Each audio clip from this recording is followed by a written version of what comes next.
Welcome to the No Love Podcast, where we decrease tomorrow's divorce rate today by teaching singles and couples alike how to experience love on purpose and not by chance. I'm your host, Edward L. Fairley, accompanied by my wonderful, lovely co-host, Michelle Larkin. Michelle, say hi to the people.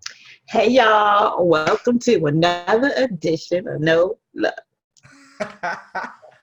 So, you know how we do. What's going on? What's new? What's happening? Praise Jesus. Praise Jesus. It's been a rough day and a rough week because people are petty. Petty boots are real. Okay. That's all I'm saying. Right. That's all I'm saying. As a matter of fact, I posted on LinkedIn yesterday or today. I was like, the journey to authentic leadership is real. It's a series of little decisions every day and a constant exercise in self-discipline. Because let me tell you, I had to edit a lot. Oh. Because as a leader, you don't have the luxury of saying whatever you want to say because people are ascribing whatever you're saying to your position as well as to yourself. So there were some petty exchanges in my space that I was just like, could I really respond to this the way I want to? Nope. So are we going to elaborate or are we just going to leave it vague like that? Just petty is real. All right, let me. I mean, because you're snatching the air and everything with your comments. Like you really feeling how you're feeling right now. So I'm a manager. By day. I manage people, and just having to manage expectations, right? And so when an expectation isn't met, and people get in their feelings and respond in a way, tone. So we've talked about this before. When you send an email and you use power words to inflame the situation, such as, not I feel that, but let's say just words like unfair or appears to be or I deserve or immediate, like those words can inflect tone in writing, and it just the use of them tend to just put people's hair on fire. Like, did you just go like that? Did you just call me unfair?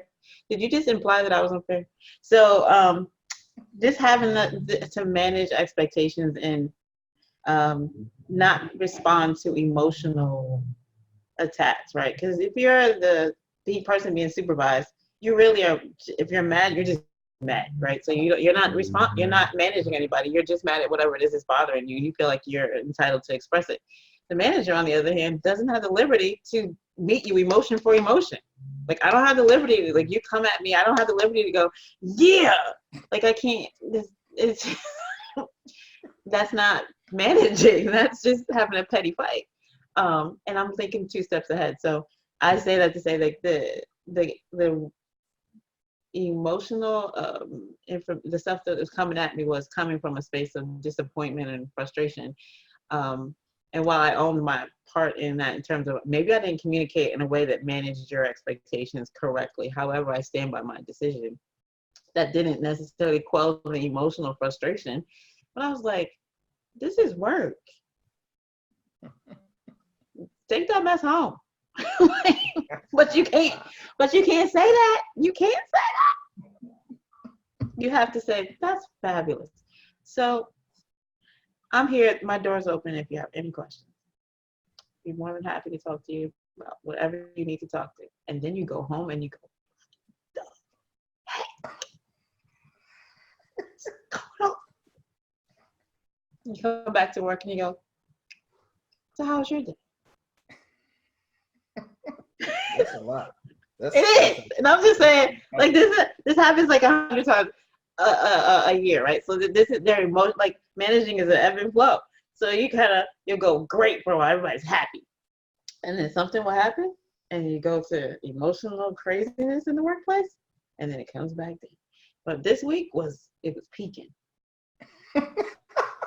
and I said, I'm so grateful I have friends who talk me off the ceiling. That lifeline call in the middle of the day. I just need to I don't like bug. And you come back to that, you get a meeting, and you go like, that's right. Wow. That's pretty deep. I'm sorry that you had a long week. It's not over yet. I woke up this morning going, Jesus, is it Friday? No, Jesus, is it Friday? No, it's not. Not at all. And it was Thursday, and I was like, well, I hope that your next week is great. I hope that you have let it all out. I just did. Thanks you guys for listening. See, thank you all for being here for me. I so appreciate you. You have no idea. I appreciate you. I feel the love. It's to see me as a human, not just a position. Thank you. Got it. I know love now. Oh, okay. That's deep. Revelation. Because y'all accept me for who I am. Amen. Yes. Thank you, Jesus. Yes. Okay. Well, on this end, yesterday we my wife and I, we celebrated our 15th anniversary. Yay! 50 years of marriage. Did everybody see the pictures on Facebook? Because they posted them and they were so lovely. Such a lovely couple. Everybody see the pictures? Yeah. Go check the pictures. Beautiful. Thank you. I appreciate that. She liked the pictures too. She said she something. Good. She looked good. She was looking good. She was either joyful. Joy looks good on all of us. But she was joyful or something, but she was glowing. Just beautiful. That was actually 2 pictures from 2 different weddings in the last 2 weeks. So yeah. That's awesome. That's really awesome. She did look lovely. She's beautiful. I love that woman. So yeah, celebrated 15 years. My plan didn't go as planned, so that was kind of nice tie, by the way. I didn't see that earlier. Nice tie. What's that? Nice tie. Yours. Oh, didn't see that. Thank earlier. you. Mm-hmm. Okay, because you were in your feelings. I was in. You were snapping. I was, and they're open. But now I can see straight.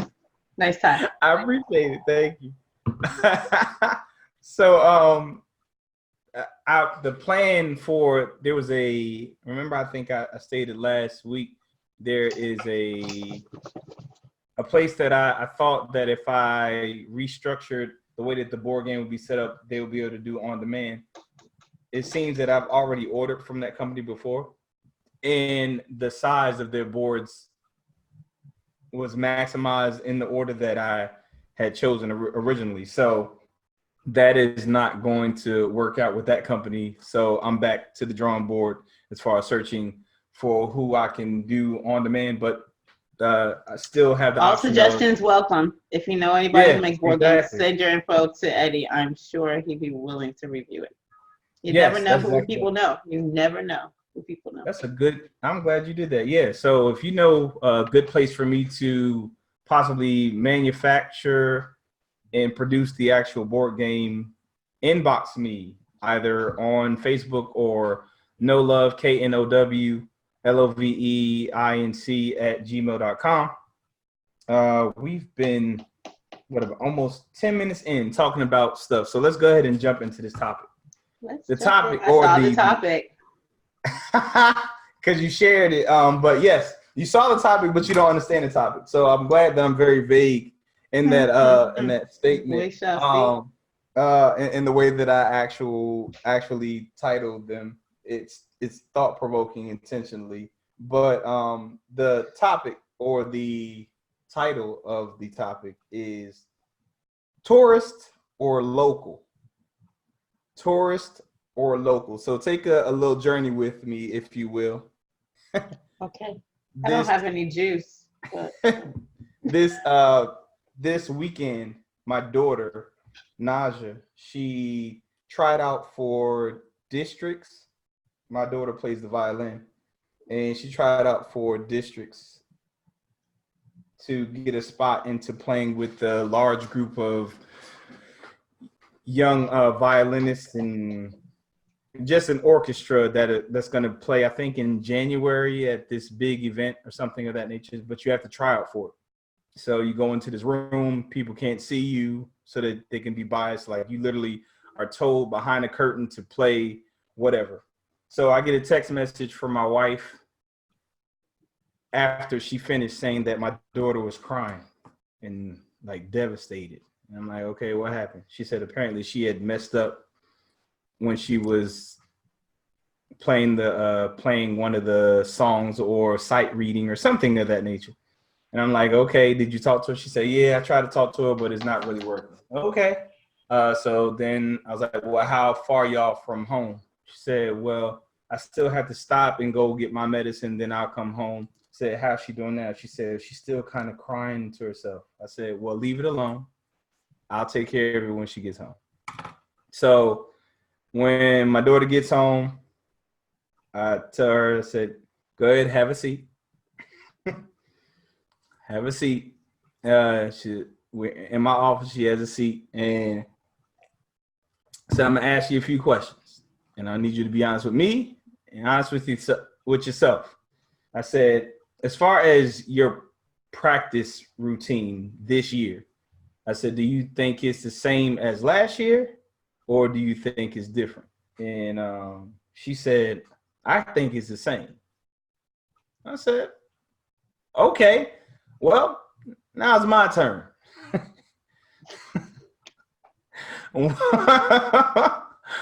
When you left this house today, I was confident that you were not going to make districts. That's how the conversation started. I was confident. I said, matter of fact, before you left, I asked you, how were you feeling? Were you feeling confident? You said, yeah. And my response to that was, why do you feel confident? I said, I've never asked you that before. When you go to take a test or anything like that, I'm pretty much congratulating you before you leave or whatever, because I know. I said, but I asked you why. And your response was, because I've gone over the music and some other mess. And I was like, I said, so based on what I hear or what I don't hear, rather, because I don't hear you practicing anymore. I've known that you were going to have districts for the last month, and you don't even bring your violin home hardly anymore. When you would go to your grandmother's house, you always had your violin with you. Always heard you strumming the violin, working on your stuff, and your practice is not the same to me. And she said, well, I'm practicing at school now. I said, okay, all right, so that's fair. I said, so what does your practice routine look like? And she said, well, I practice 20 minutes at school. I said, okay, so that's what you were doing previously, because you know we do streaks and we have our things. You practicing 20 minutes a day. I said, but what does your practice consist of? What are you doing in practice? What is the intentionality behind the practice? And she's kind of stumped. It's like, matter of fact, 20 minutes. I said, don't you have to turn in a sheet that says that you've done 20 minutes? She said, yeah. I said, oh, so you're practicing to check off the list of the 20 minutes to turn into your teacher. And then she's like, oh, Lord, here we go. And I could see it in her face. I said, and what are you practicing when you're practicing? She said, well, I'm practicing and for that 20 minutes, I'm practicing the music for the next recital or whatever. I said, oh, so studying for the test instead of the knowledge. Like I taught you. Now she's looking like, oh my gosh. Because I teach, if you study for understanding or knowledge, you'll always pass the test. Never study for the test. There's so many things that even like if we think about, like they'll bring it up to us as adults or in higher level of education, something we're like, man, I remember this from 8th grade or whatever, but I don't know how to do it. It's because you study for the test. You didn't study to understand what you were doing. You were studying to pass the test. And I stress that. And I'm like, when I teach you stuff, it's not just to go towards that particular topic. This is anything that I'm teaching you. I promise you, you need to be able to take it or apply it outside of that particular category or topic or subject or what have you. So in conclusion, with that particular story, well, first and foremost, she still made districts, by the way. We found out that Monday that she did make district. She was like fourth from last, so she just made the cut. Yeah, exactly. But what we found was she was just pretty much doing stuff out of habit. There was no intentionality. There was no, when she was practicing a year or two ago, was because when she practiced, it was more of being like a student. I'm learning this thing, trying to grasp it and get it and understand. So she was learning how to hold the bow and learning how to hold the note or prevent herself from screeching or whatever. But the practice was different. The time might have been the same, but the way that it was approached was totally different. And from that, we had to create a plan for her to now be intentional about her practicing, which we went back from where she was and where she wanted to be, and we literally created a plan for her. The good thing is she did make the actual district. She's happy about it, but now I'm hearing a whole bunch of violin stuff going on, and the fact that she has a plan and strategizing how to go about it, I can tell that it's going to be more passion and intentionality and even success behind what it was, so that she's making first chair and everything. Like, she just recently was tied for first chair, where she was killing first chair last year. She had missed out on a solo that she was upset about. And I'm like, you keep telling me all of this stuff, but you're not adjusting what you're doing, because you're living off of your past successes, and you're not necessarily realizing the work that you put in to get to the past successes. So you're seeing the past success, but you're not acknowledging the actual work that took for you to get to the past success. So I'm gonna stop beating a dead horse, but I shared that to kind of go into today. And today's topic being tourist or local.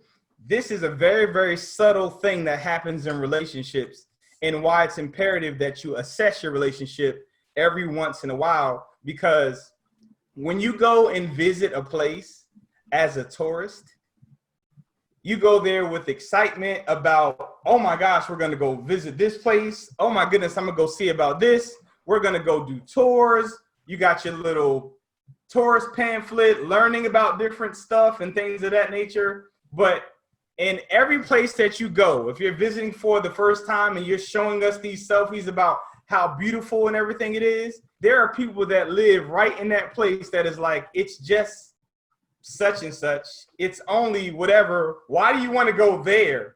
What do you want to go and see such and such for? What do you want? They are the locals. It is the people that are there all the time, and they consistently have that view, and there's nothing fun or cool or exciting about that particular view, because that's where they are. They're just living and existing in that particular area. They're not living in a sense that they are becoming a student or interested in learning or growing in that particular environment, versus you being there and you're excited about the new sites and you want to know more, and you're like, I want to live here.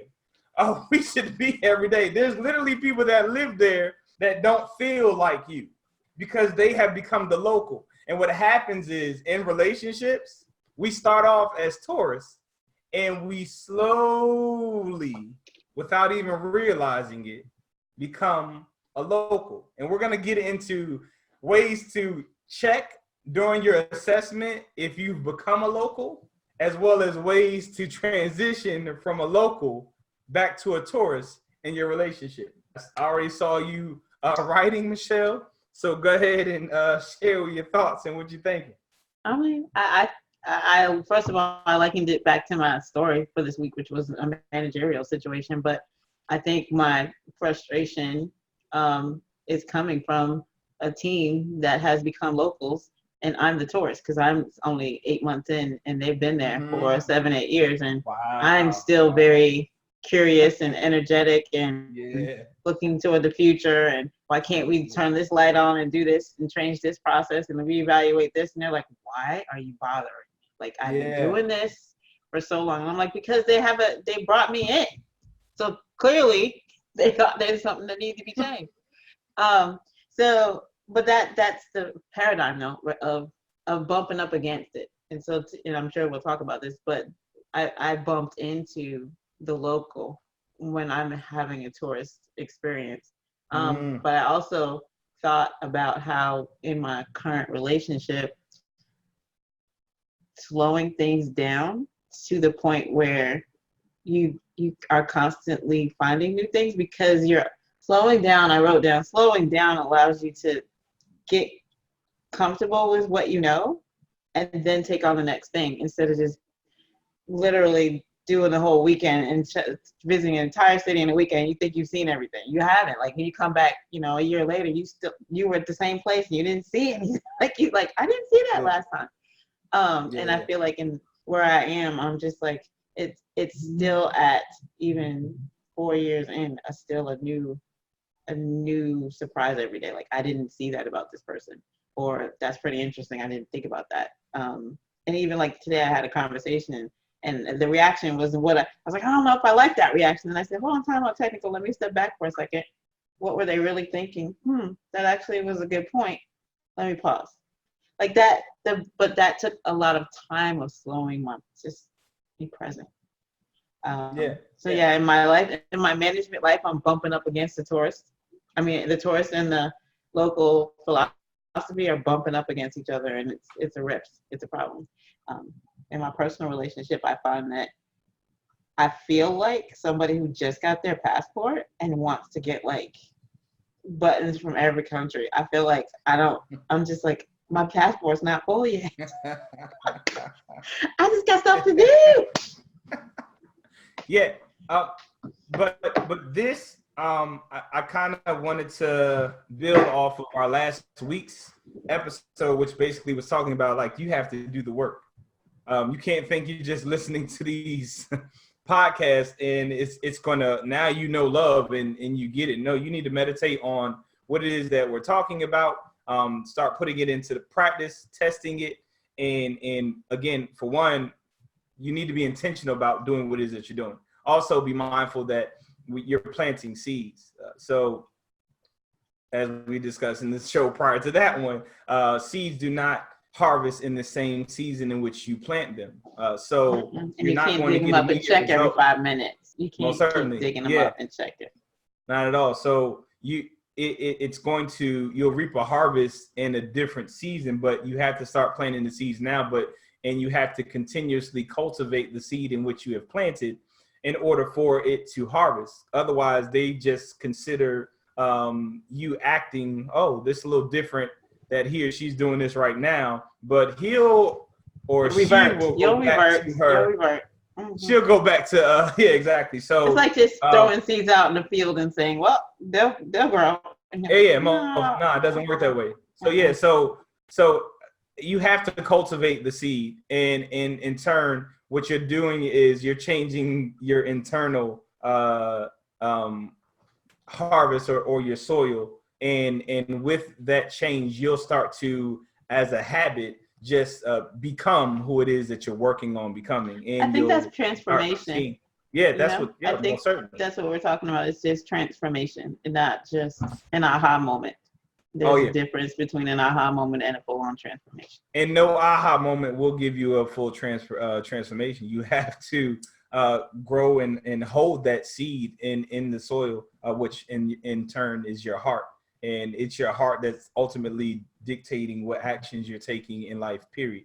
So if your heart has not changed yet to adopt the thought process or theory or practice that you're working on, you're not going to see it come to pass anyway. So it's not until your heart agrees with it and your mind matches that you're going to see it come to pass anyway.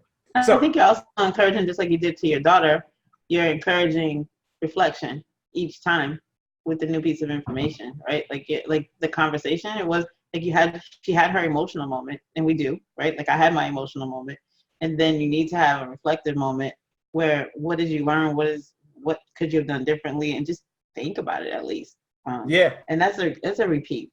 That's why I was saying it's a series of little decisions over and over again before you get to achieving. And it's funny because a lot of people would even say, well, if you saw that she wasn't practicing and things of that nature, why did you allow for it to get that way? And it's because she needed to have that emotional time lapse or time in order for my message to really hit home. So she had to be in it. Otherwise, what I said would not, hey, words you need to work on.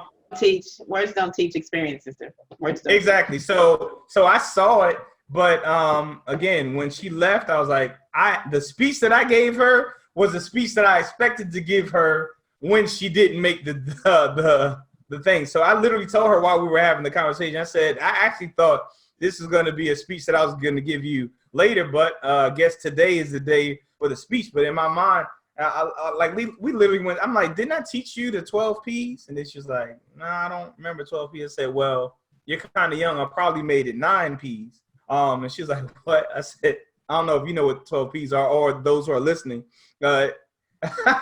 Anyone that's in a fraternity or sorority that's listening, but 12 P's, which I said I probably taught it to you as 9 P's, and I ultimately taught her in 9 P's, which is piss poor preparation promotes piss poor performance.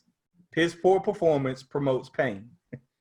So if you take off the piss part, it's poor preparation promotes poor performance, and poor performance promotes pain. So I went through the steps. Your preparation was poor, which resulted in your poor performance. The pain is now that you've let so many people know that you have signed up for districts, you're going to have to tell them you didn't make it. You are disappointed that you didn't make it. You had a solo that you were going for. The pain is you're not going to get the solo. You have to watch the other person doing the solo, do your solo. Like, that's the pain that comes with the poor preparation. So we went through we had a long drawn out conversation, but it actually resonated with her because she was feeling what I was talking about, and it didn't feel good, but it also was my way of taking her out of her emotion and getting into her head. Because the thing that I want my children to do, which is also something that I'm planning in them, is when you're in an emotional state, automatically get into the habit of going from emotion to logic to figure out why you're in that particular state. So that's why I sat her down. Let's go ahead and transition from how you feel, acknowledge how you feel, realize that how you feel is based off of what you've done or what you have not done. That's the ownership piece that most of us bail on. Oh yeah, exactly. We don't like, it's my responsibility. Like, no, it's everybody else's fault, but it's my responsibility. Yeah. And that's why those conversations, they happen with mom out of the room. Because I know her conversation was not the same as mine. That's why I was like, leave it alone. I'll take it because you trying to hold my daughter and it's going to be okay. You'll get them next time, pumpkin, all that crap. Nah, that's not that. I'm not doing that. I'm going to say, hey, you got what you put in. And what you can do is change what you put in so you can change what you get in the future. So let's go ahead and take ownership for what happened, make adjustments accordingly, and then we'll adjust it, which is what we're going to be doing today. We're going to acknowledge where we are, make the necessary adjustments to get to where we would prefer to be in our respective relationships. But let's first figure out how can we recognize that we have become a local. So there's different ways that you can tell if you're a local. And this is all a part of the assessment. Because again, I can't tell you how often you should be assessing your relationship, but I can tell you that you should be assessing your relationship, because it's easy to get into a routine and just haphazardly be doing things like my daughter was doing. Well, I practice 20 minutes a day. Okay, well, what does practice look like? And then she couldn't even really explain it. And then when she did explain it, it was just a check off. I kind of. Yeah. Like, I mean, I practiced for 20 minutes. Okay, but can you measure that your practice was something that was making you better? How do you know that your practice was effective?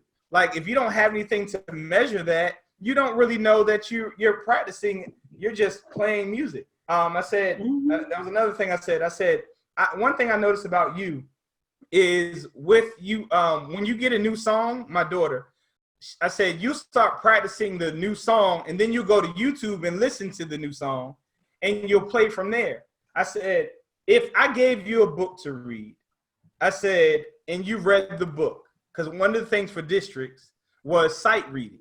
I said, if I gave you a book to read and you read the book and you read Mary Had a Little Lamb, I said, would you go to YouTube and play the audio version of the book to see if you read it correctly? And she said, no, I wouldn't. I said, because you know how to read. I said, so if you are playing these notes and you're going to check YouTube to see if you're playing the notes correctly, that means there's a disconnect in whether you can read it or not.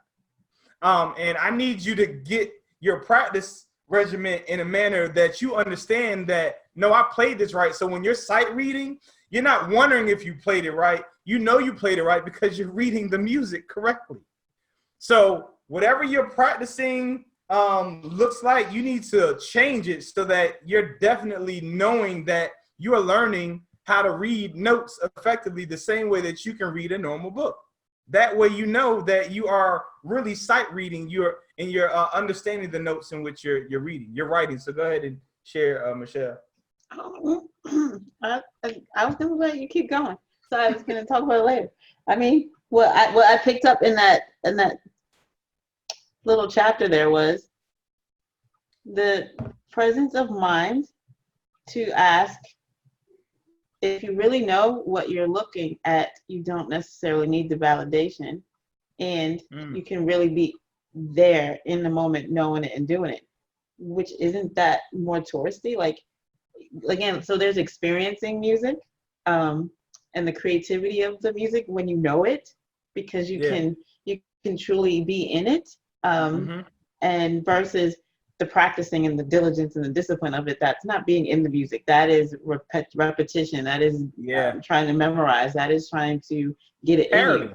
It's parroting, right? So that's what I took away from that. It's like, if I was in a relationship and I took the time to be in the moment, because there never is the same moment twice, right? So you're never ever in the same moment twice. So if I was able to be present, I might be able to maintain my Tourst self longer. That's what true. That's true. what I was writing. Like, just really, and that's be because you're present. intentional. When you're present, you're intentional. When you're just existing, you're not intentional. You're just floating. You're drifting. And this is how we can tell or notice if we're drifting. When it comes to a relationship, this is how you can tell if you have become a local. One, you're not doing it because you want to do it. You're doing it out of obligation.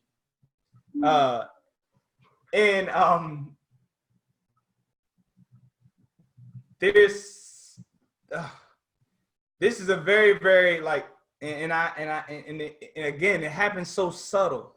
You don't even realize, like, I'm just making him a sandwich because that's what I do. That's what I do. Whereas when you used to be like, oh, I'm making my hair, babe, or you cut it, you made it all toasty, whatever. He likes it this way. Yeah, exactly. So and I'm not saying, so let me clarify. I'm not saying someone asks you to do something that you don't want to do and you automatically want to do it now. I'm saying the things that you used to want to do, you no longer are not doing them because you want to and you're happy to do them. You're just doing them. And you're not excited that you're doing it for them anymore. There was a time where you were. There was a time where I liked doing something for you. And now it's like, I'm going to do it because it went from a career to a job. So when you get to that place, it's time to really assess, well, what happened? What in the world is going on in our relationship that has transitioned me from this being a career that I'm proud of to it being a job, something I have to do. I got to go to work today. It's Monday. I got to go to work tomorrow. As opposed to, I get to go to the office tomorrow and get it in because I like doing it. Like, no one says, oh man, we got to go fishing tomorrow. When it comes to your hobby and what you like to do, you don't say, I got to do this. You say, I got to do the thing you don't want to do. I got to go to work tomorrow. I would do it, but I got to, like, no one says I got to go to this concert tomorrow. That's not how we're going to the concert. You going to the concert this weekend? You going to the movies? No one says I got to do that. You don't got to do the things that you want to do. You do it. So you really need to assess. Can you piggyback into from that place and back into then there's a feeling there. There's a feeling related to I can't wait to go to work, or I can't wait to make the sandwich. And if it's related to feelings, how do I identify how I'm feeling, or maintain or keep a feeling alive and happy? Like, so how am I managing the feeling? Well, right now we have to assess the feeling. We're talking about assessing right now. We notice that, like, hold on, and that's what the next step is like, okay, you went from it being something you want to do to, okay, I just do this, which is no feeling, or I gotta do this, I don't feel like doing this, which is a feeling. Now you're gonna have to address what that feeling comes from. Because I mean, it's just like getting a new job. Oh, I get to wear my new work clothes. I like going to work, and then it's like, oh, I gotta iron. I gotta go to work. Like, what happened? When did it change? Like you said, you've been there for 4 years. It's still new to you. You're still excited about the new things or whatever. What changed for those people that are the locals, and what caused us to now feel this way? This is where we have to self-reflect and get to the root of where that is. And we'll talk about ways that we can change it later. But first, you got to identify what you're feeling, or if you're feeling at all. Because to not feel anything, if you get to where, okay, I don't feel anything, then it's like, this is how you're feeling about this relationship. I don't feel anything. It's like, I'm tapped out. I'm done. Or how I feel about this particular piece of the relationship, right? So you could be happy about having sex, but not happy about taking out the trash. There's like different areas where you might be happy and okay, but ultimately, but otherwise not.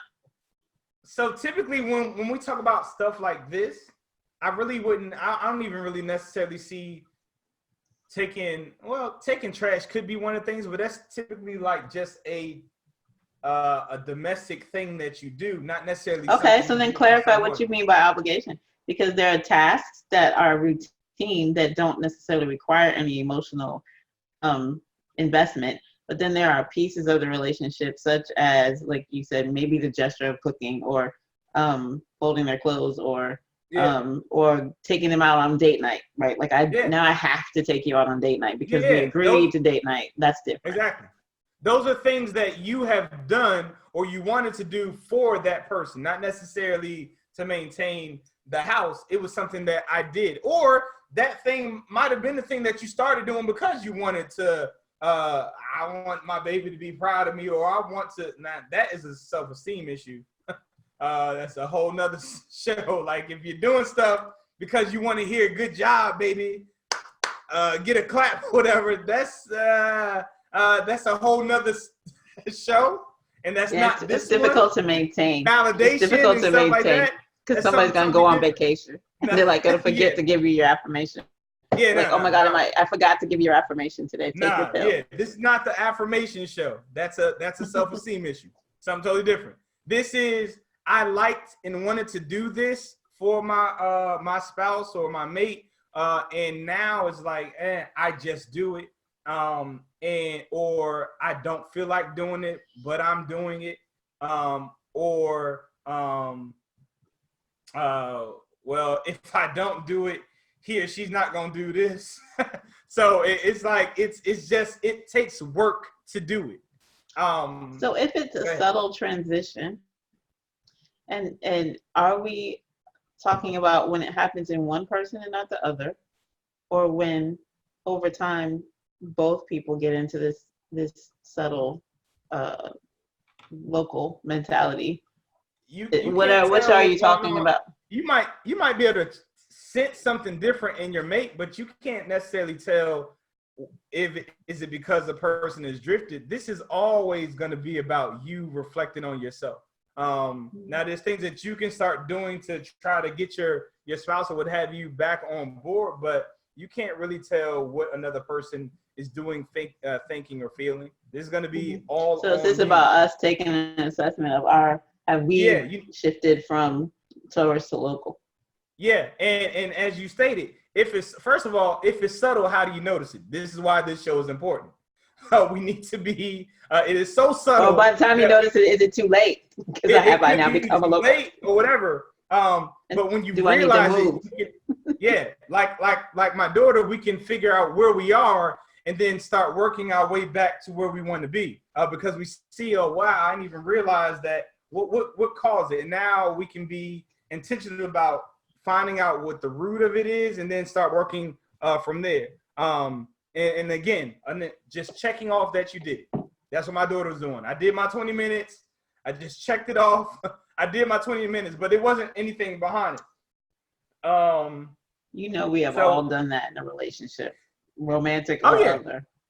Yeah, exactly. Feeling. Just checked off that you did it. So you have to figure out what caused that. Once you conclude that you're at that place, I have nothing that I can give you to tell you how to find out what caused it. You have to, at that point, say, do the work. When did this start? When did this happen? When did this start happening? What caused it? Did he or she do something or didn't do something that caused me to start feeling this way? And then from there, you have to start shifting and adjusting or addressing what it is that caused you to get to that place. Whether you got to have a uncomfortable conversation, or you all have to start doing stuff, which is why we have the self-evolution process of the triangle, to continuously make yourself new so that you are something that people want to continuously tour and get to know and because you are new. So I have a few things. You're in your head. What you thinking? I'm what patient. You thinking? I was thinking what of the times that I've traveled, what really did I enjoy about being in Tourst? And because I was trying to tap into what is this feeling of Tourist that we're trying to tap into in a relationship. And when I do travel, it's the unknown, the excavation and the journey, the new sensations, the different perspectives, the new information, like all of that is very stimulating. That's what I was looking for. It's stimulating. And that is the epitome of what you have to recreate to get back the tourism in your relationship. You have to recreate the newness that you had. And typically the reason why they became a local is because everything stayed exactly the same. There is no evolution. There's nothing new that is going on. So that's either them to you, which is why you feel that way. And again, we're going to start talking about things that we can do to kind of help or assist with that. And sometimes it's you. You have no kind of evolution to yourself. So you have just gotten to a place where... Well, to your point, though, there's times when you go visiting someplace and you're not in the mindset to be a tourist. You're literally there for an event or an action. And so you miss all of the majesty of what is around you because you're literally so focused on one aspect of the experience, right? So it's similar in a relationship. You can be so focused on, say, marriage, right? So you're dating and I'm only focused on marriage. So I don't miss the whole journey and all the little nuances of this person because I'm focusing on this thing, or buying a house or having a baby, whatever. But yeah, you can be in a beautiful place and miss everything. That's an excellent correlation because people typically do that. They oftentimes think that after I shift in this title or this role, these things go away. Which the irony in that is it's those things that led you to that role. So why would you think that to remove those things would make that role better or good? It would cause that role to be snatched from you because you've now taken those things away. So that being newness. Everything about tourism is newness. And they feel this, and the crazy thing about it, and what's so funny about it is if that person came and moved to your house, they'd be just as excited about where you're at than you are, and you're excited about where they are. So the whole thing is to recreate the tourism atmosphere in your relationship, and that is by doing things or becoming a new you. And when I say new, I don't mean change who you are. I mean evolve in who you are. No one until you die should stop growing or evolving as a person. Now, if you are a person that likes to do things that you're comfortable with or consistent, there are things that you can do that are consistent, but it's always new. Like reading a new book. You will always be reading, but you're reading a new book. Movies. You're always going to the movies, but it's a new movie. Going out to eat. Me and my wife, we always go out to eat, but we never go to the same place twice. Unless it's great and it would take a long time for us to go back to that place. It's the same thing, but it's always new.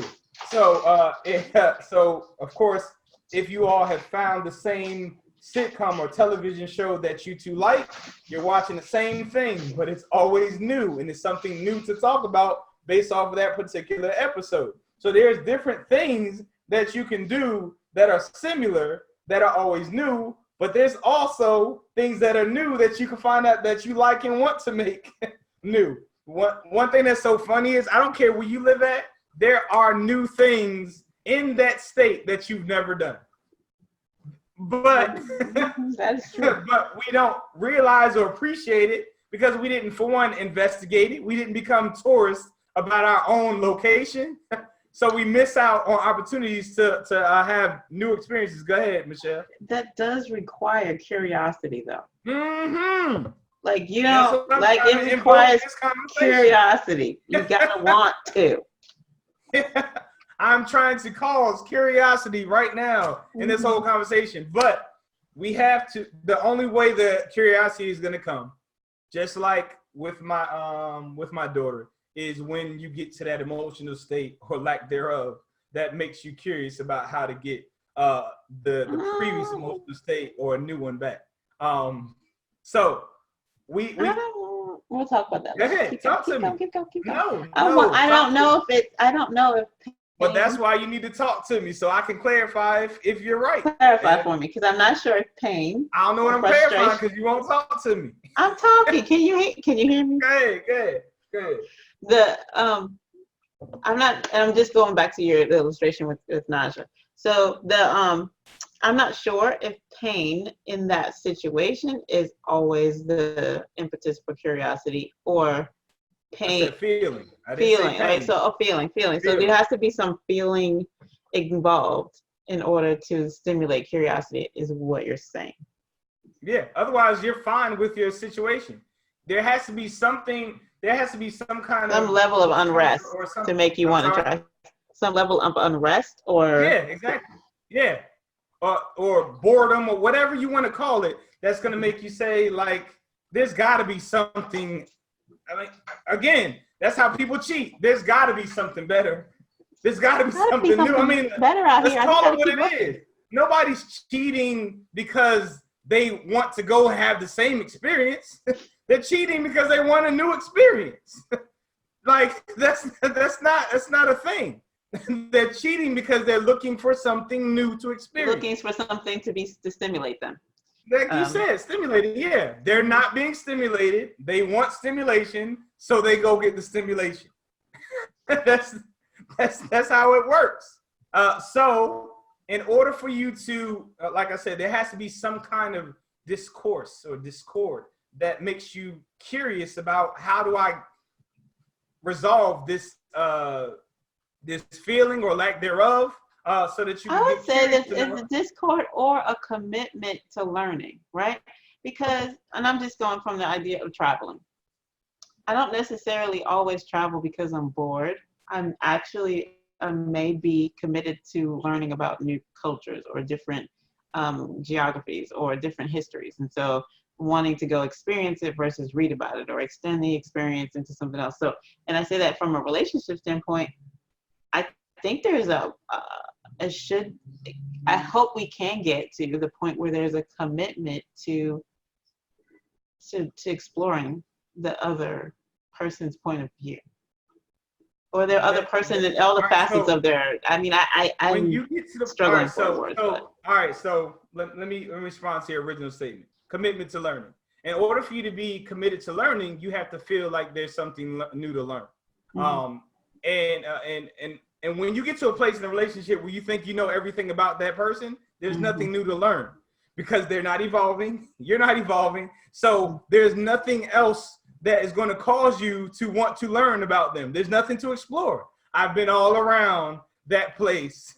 Why do you want to be here? Why am I doing this? And people have that conversation probably, like, why are you here then?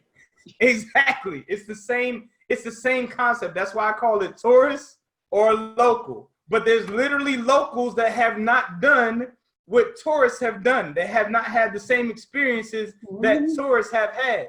But that's because there's no drive. How many people live in Virginia Beach and don't go to the beach? But they've concluded that there's not, they didn't miss anything. They've seen it all. But at the same token, we have to give something that will cause for them to think that there's new things to explore. We have to, in our evolution. So what's the evidence that we've done the work to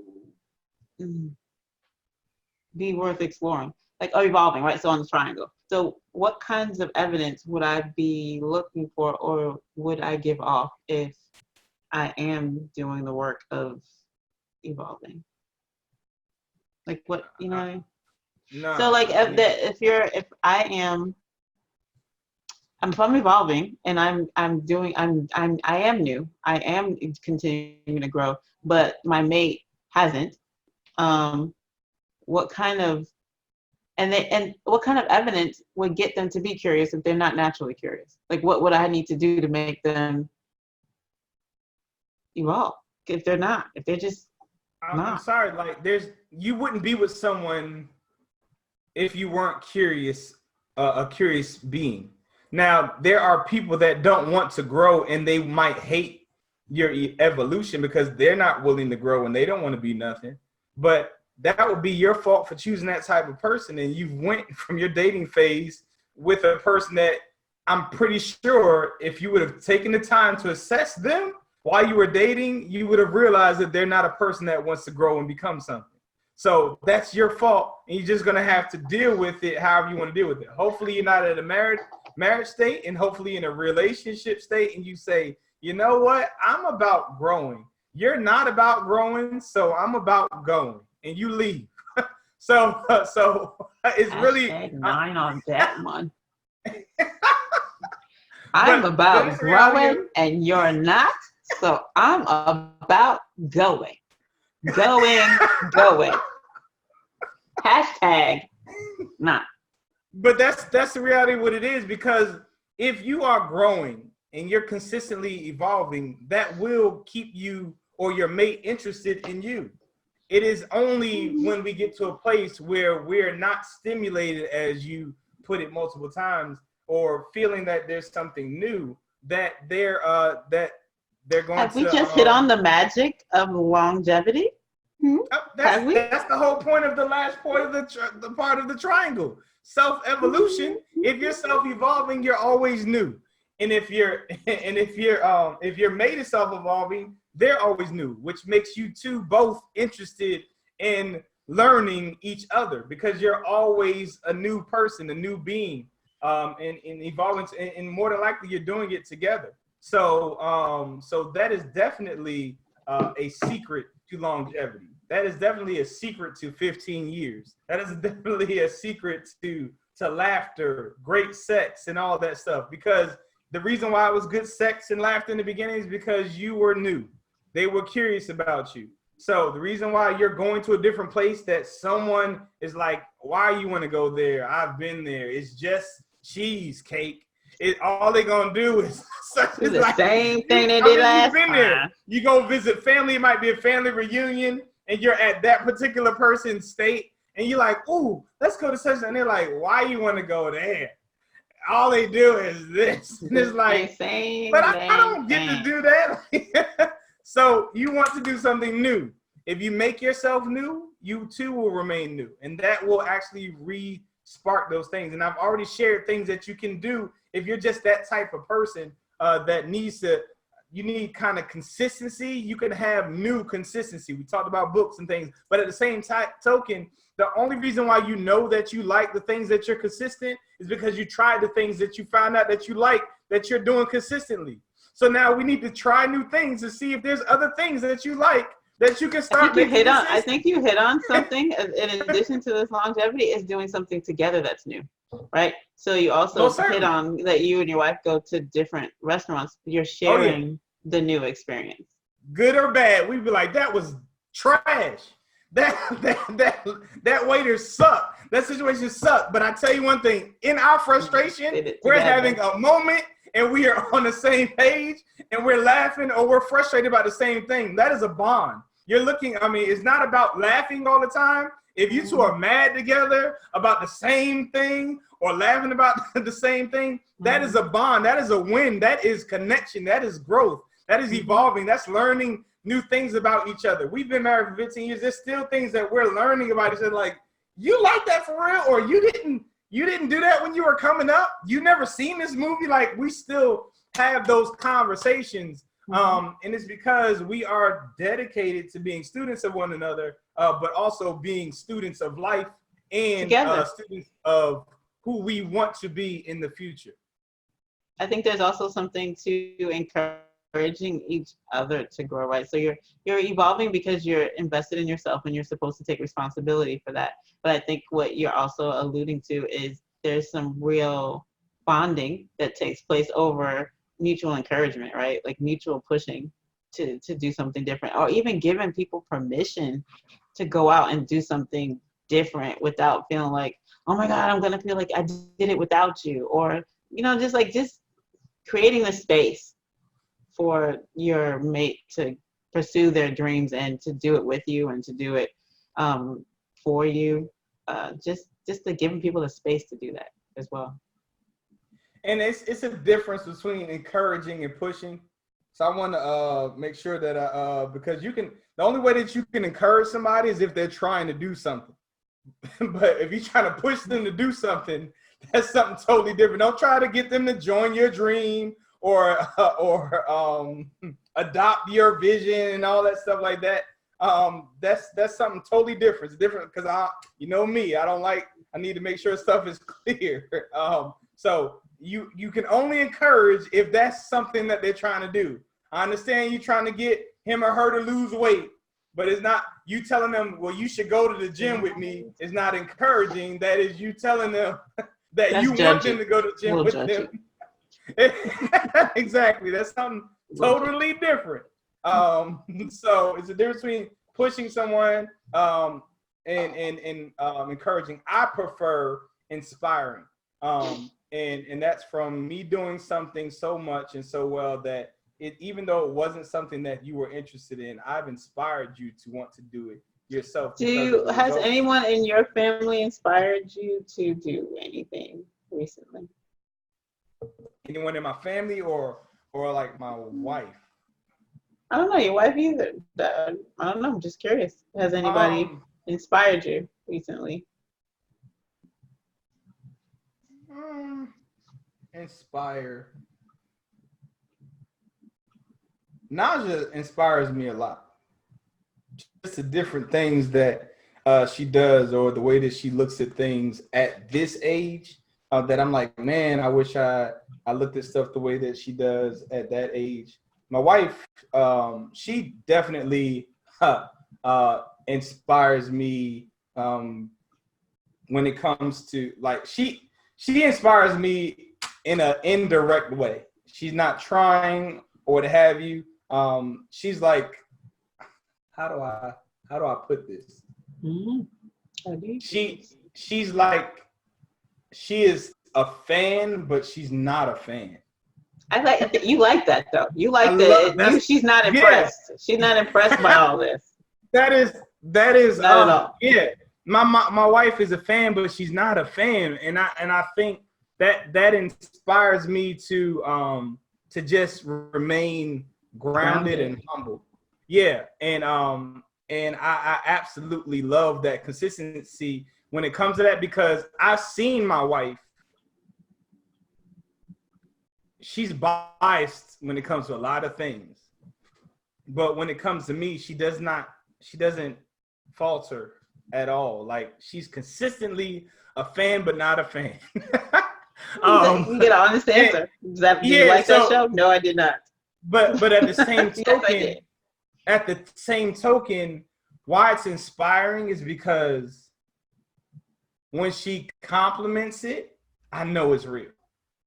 So that's a win-win. Like, hey, you know what? When you put it that way, like lately, she's been really lately. I'm like, did you even know? Like, do you know I've been writing poetry and stuff for years, or writing whatever, to where like now she's like, you just such a wordsmith. That's what she's been saying to me lately, because she saw me do a toast at a wedding and she just was so proud. Then of course with what I wrote for her in reference to this anniversary on my post yesterday, she said, you're just such a wordsmith. And it's eerie, but it's at the same time as a compliment. Like, she literally asked me, and I'm like, I don't even want to answer that. But she said, I really, really want you to write my eulogy. I'm like, what? Like, who says that? But I want you to write my tribute, is what she said.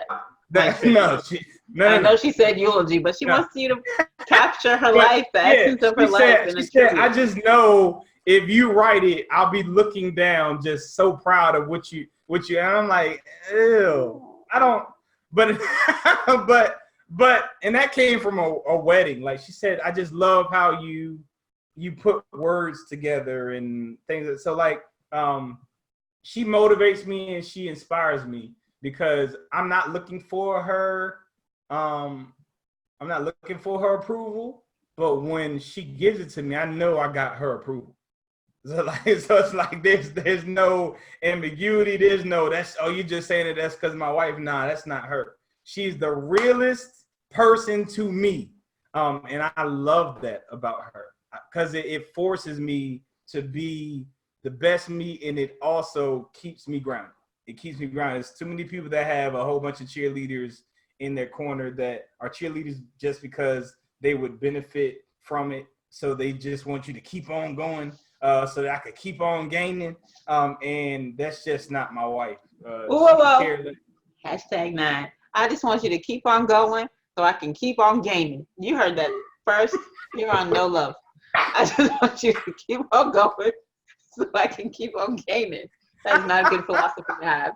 But there's people, like, you don't know what their motives are. Remember, I had that conversation with my daughter. Like, people get so caught up in trying to find out why the person that does not ride with them or agree with them or allow for them to do what they want to do, they want to understand why, but they never question why the people that want them to do it or want them to do what they want to do. What's their motivation? What's their motive? Why? Like, their motive could be trash or to set you up for their success and have nothing to do with you. Whereas the person that doesn't want you has your best interests at heart. So that's all that is. But in the end, like, you hit the nail on the head. This is about evolving, but it's also about assessing where you're at in your relationship, because this thing is so sneaky and so subtle to where you all don't even realize that you have just become roommates and you are no longer a couple. And that is like, that's a real dangerous place to be, because sometimes there's no coming back from. And so you should, I don't care if you do it quarterly, I don't care if you do it yearly, I don't care if you do it monthly. There should be a time where you're assessing your relationship and making sure that if you have been drifting, you bring yourself right back to a place of intentionality, so that you are intentional about having the successful. I think it's something really thoughtful about checking in.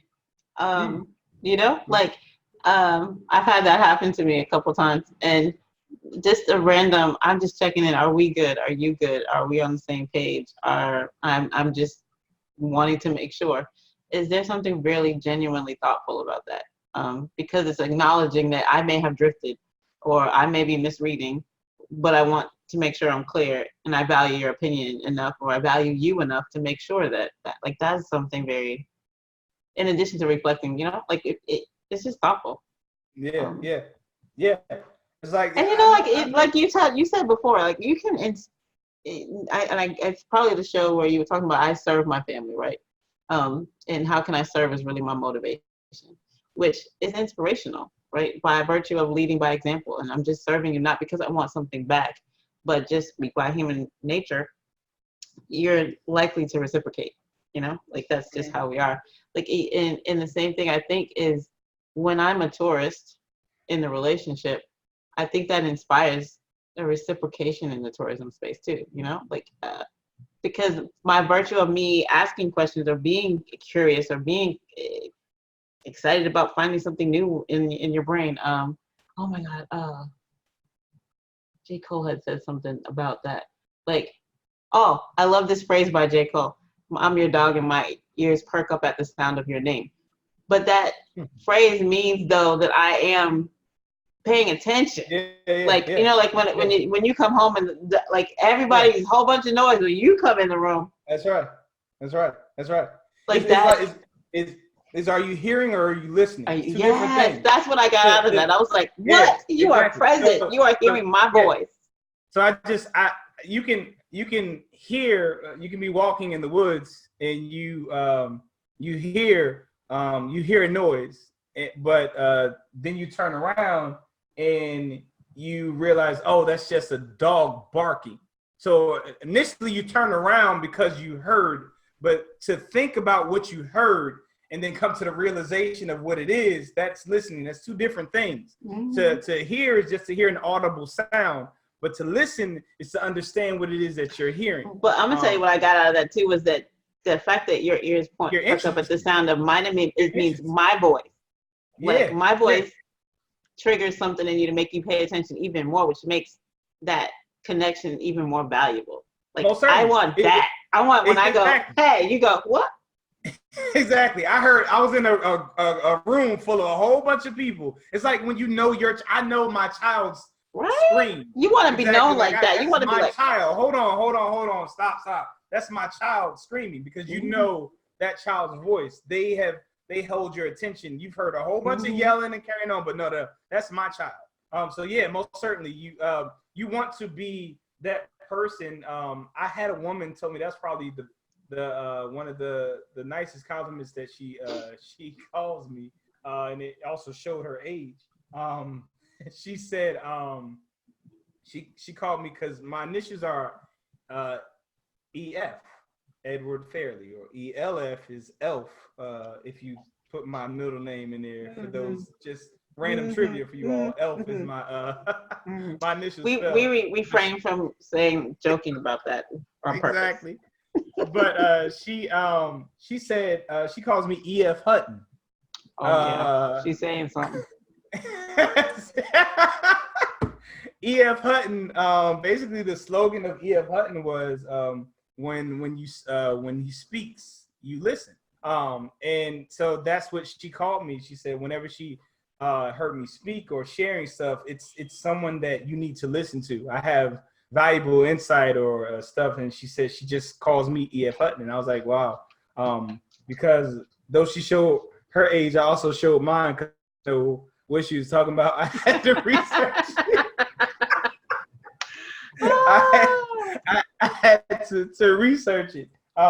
But yes, in the end, again, remember this triangle. It's three sides to a triangle, and the information that we're sharing, there's so much depth to it that a show is not going to be enough. We're going to be able to do the No Love podcast forever because definitely we've tapped into the three triangles on multiple occasions, but there's so much depth to understanding what it is that we are talking about so that you can really grasp it. If all it is me taking different ways to share the same message in order for it to eventually get into your heart to where you get it and understand it. That's why it's imperative that you actually meditate on the information that we're going over, so that you can be on track to ultimately really grasping the concepts behind it. That's why it's also imperative that if you're an Android user,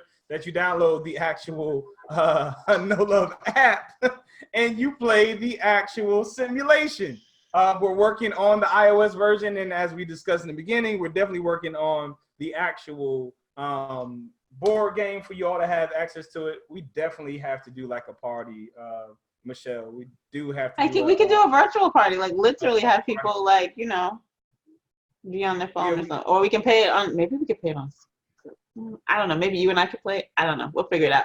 Yeah, we have to figure it out. With technology, there's got to be a way, but most certainly, like, it's imperative that you practice, because there's nothing, you do not gain wisdom without the actual experience or actively doing or activating the knowledge in which you've gained. So you have to live out the knowledge in order for it to become wisdom.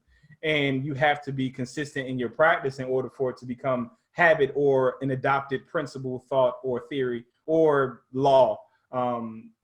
Hashtag no love is a lifestyle. I would say it's a lifestyle. Definitely. And it is, and to my statement earlier, it's a series of small decisions that are made over a period of time. So you have to incorporate this kind of thought process in each decision, because your life is full of little decisions every day, and some, you just kind of work it in to each decision, and it becomes. Talk to y'all like I talk to my daughter. We're not talking about this for this particular situation.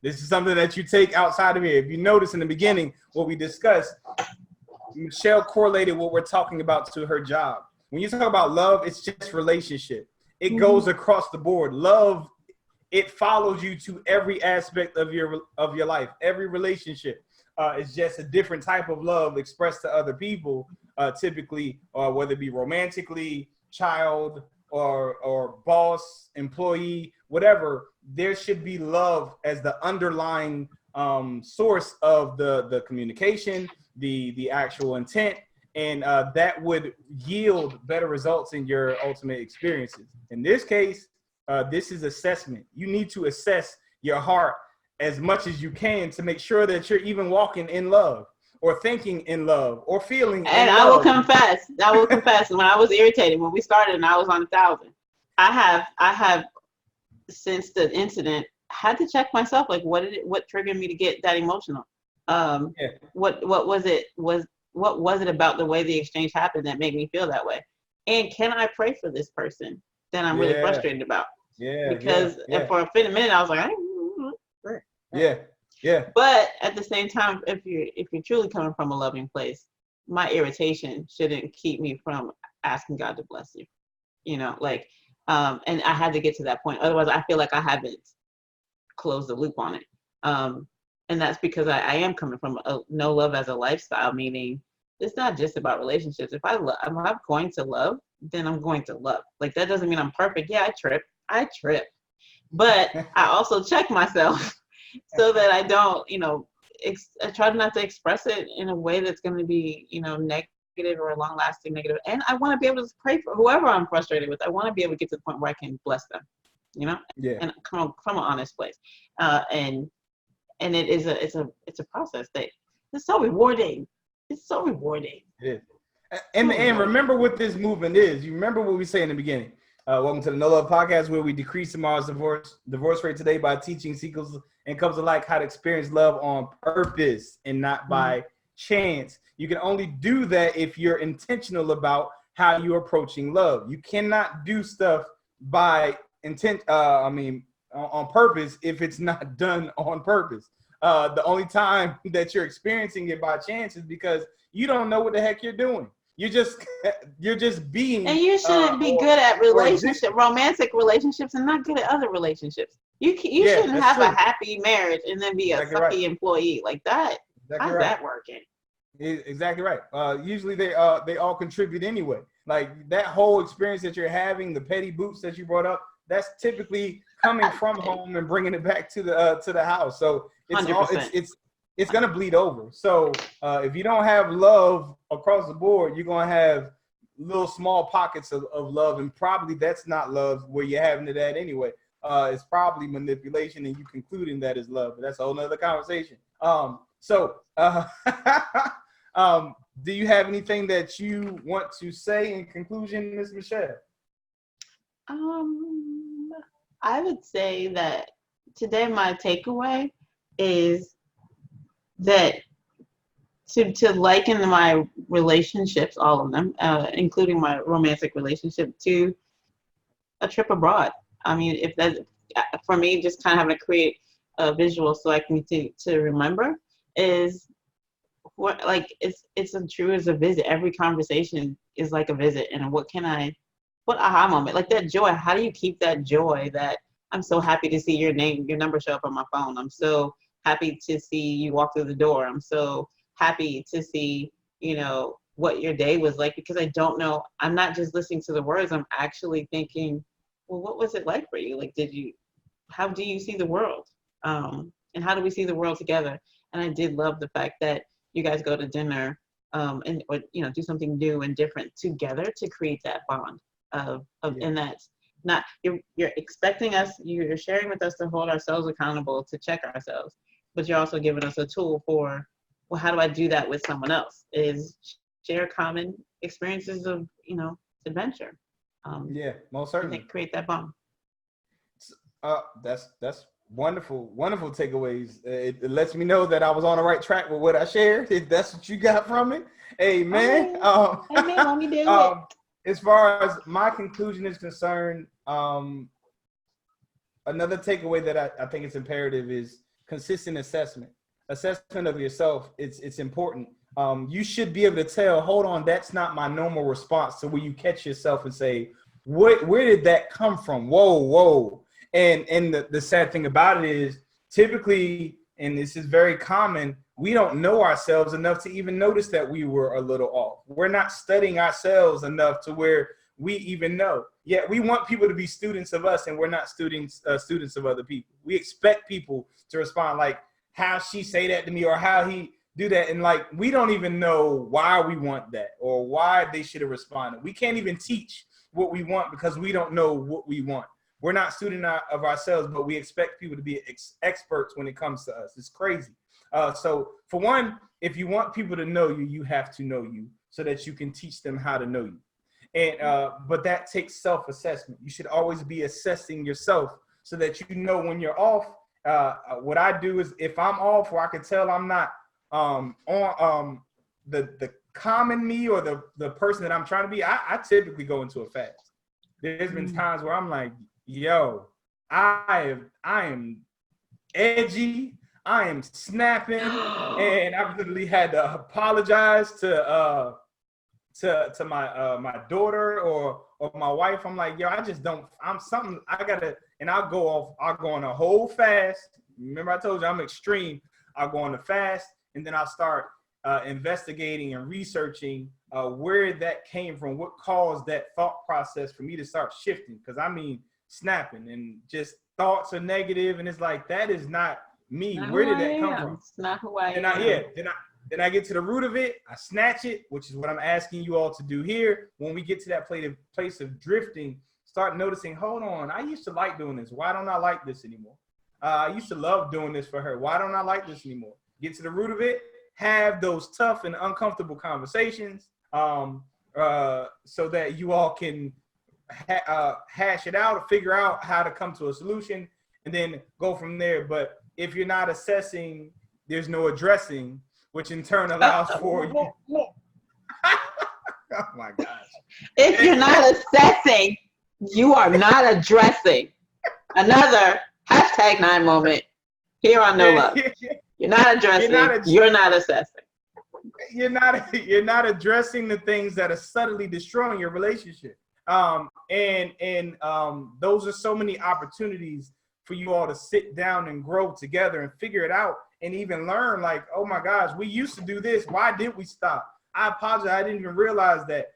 We need to create a date night. We need to do whatever it is so that we can get our stuff back together. I want to read some more comments before I conclude. It says love. It says Lisa Bond said it's intentional. Love is intentional. Mr. Henry Sneed said love should always be new and exciting, like that new car smell. It should last forever. I know that's right. I thought that was cute. That was cute. Mr. Henry also said, you said it in a previous podcast, if you focus on truly loving your spouse and vice versa, it is almost impossible to go wrong. It's service. Yeah, I mean, that's literally, I'm going to be honest with you, literally a part of my prayer at night is Lord, please give me the wisdom to serve my wife Zanetta in the manner that you created me to serve her as her husband, and in a manner that pleases you. Then I literally go down the list of my children. Lord, please give me the wisdom to serve my daughter Naja in the manner that you created me to serve her as her father, and in the manner that pleases you. Lord, please give me the wisdom to serve my son Christopher as his father in the best way that pleases you. Please, Lord, give me the wisdom to serve my son Ezra in the manner that you created me to serve him as his father, and in the manner that pleases you. Lord, please give me the wisdom to lead your people the way that you created me to lead them, and in the manner that pleases you. Lord, please give me the wisdom to speak to the people that I encounter in a manner that serves them and in a manner that pleases you. That's literally my prayers every single night, so that even before this, I'm trying to actually serve you all. But the crazy thing about it is, because I'm a servant, you reap what you sow. I've been serving for years. So people like to do stuff for me. It's not, I didn't serve them because I wanted it to happen that way. That's just the way the law works. You reap what you sow. But the thing is, we start doing stuff out of manipulation and instead of love. Trying to shortcut the law. Because we don't get the actual results that we're looking for, because we were actually serving out of a lure to get them to do what you wanted them to do. And you say it doesn't work, and you stop serving because it didn't become you. No, I am a server. So with that, people like to serve and do things for me. That's just the way it works. But that's because that's the core of who I am. And it serves me well, and it serves other people well. Let me just say that there's a powerful thing in what you just said, though. And I say that because if we're talking about doing the work, what's powerful about you having the same prayer and doing it over and over again is reconfiguring your thoughts, right? And it's becoming a part of you. And that's what we're expecting, because we all have those habits. I have those habits that I don't Words are seeds. Words are seeds, but you planted them enough that they started to sprout, is what I'm saying. Like you have to put them in, and I tend to listen to things. So I may listen to a sermon 100 times. Yeah. Or I may listen to a book 5 times, or I may listen to an affirmation, but I'm audible, right? So I tend to listen to things, but it does come out of my mouth.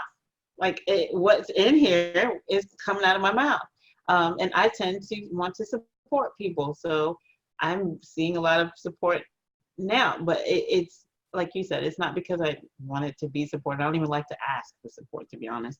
But at the same time, I have never had a time where I haven't been in need, where I've been in need that I haven't had support, and I am so grateful for that.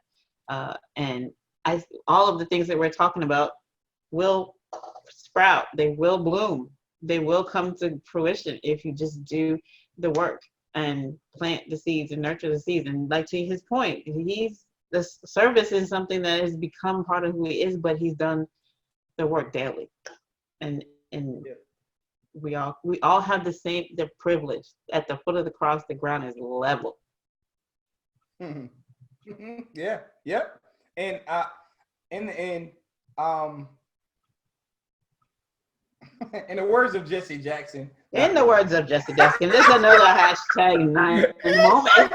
That's how I feel right now with all these. I'm like, you better preach it, brother. Assess, address, and clean up the mess. Yes, he will. Thank you. If you want to go from a local to a tourist in your relationship, you have to assess. Wait, address, say it with us. Say it with us. Assess. Yes, assess, sir. Address. Clean up the mess. And clean up the mess. One more time for the crowd, people. You got to do what, sir? Assess. Address. And clean up the mess. And you're going to be all right.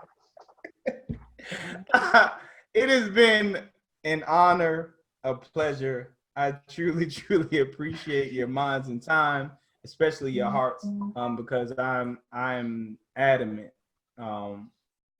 It is my God-given purpose to spread love across the globe, and you are the people that are in the forefront of this movement. I really don't. I think this is the beginning of something big. Once it finally gets a hold of people and people start understanding that we are consistent when it comes to this love thing. We are passionate about love being stuff that is going to destroy the darkness that we are living in today, because that is the light. I think we really have a chance of actually making a difference in the world. And I appreciate you all helping me on this platform to evolve with you all, as well as with the listeners in the world that we are preparing to serve. So with that being said, until we meet again, I love you all. Y'all be safe. Take care. Have a good one. Peace. Good night.